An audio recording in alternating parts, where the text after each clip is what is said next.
So Booktopia started in February 2004, February the 4th exact, I remember it very well. But what happened before that? What got us to start Booktopia? Well, let me tell you quickly a little bit about our background. My background has been in IT. I started as a computer programmer and ended up selling computers and working then in IT recruitment for 15 years. Along the way, I started my own recruitment company in the front room of my house in the mid-90s, and that was when the internet was starting. I started my recruitment company on the internet, and when I went out and spoke to companies about my internet recruitment company, of course, the first question I got asked was, "What's the internet?"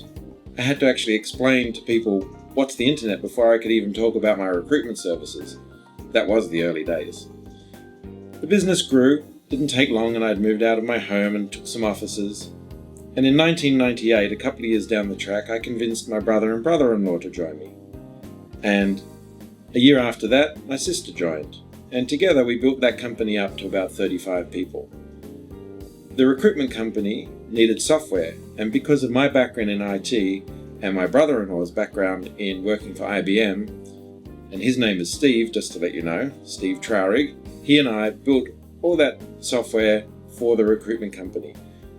One of those products, one of the pieces of software that we ended up building was a chat software product, and that led us to turning it into a product which other customers wanted to buy. So in the end, we decided to sell the recruitment company to focus on this chat software business. The month after we did that, there was a big dot-com crash in the early 2000s, and our business got caught up in all of that, and the business was most likely to go under. We were even talking about going back and getting permanent jobs just to survive. Well, around that time I asked a web designer, how do you get to the top of Google? Because Google was getting more and more popular. And I figured if we're at the top of Google for the term, say, chat software, which was what our product was, then maybe we'd make a few more sales. And he told me what to do.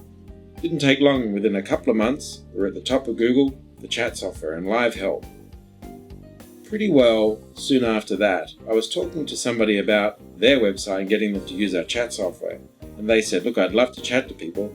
I just need more people coming to our website. So what happened was, I said, well, I can get you to the top of Google.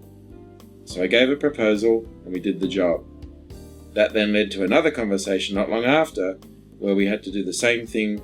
And this company, though, wasn't such a small company like the first one. It was New Zealand's largest independent car hire company, and we had to get them to the top of Google. And that project was quite large. That saved us. That project led to many more, which then turned us quickly from a chat software business into one of Australia's leading internet marketing consultancies. And from there, we ended up doing a project in 2003 for Angus and Robertson to get them to the top of Google. And that introduced us to the book industry.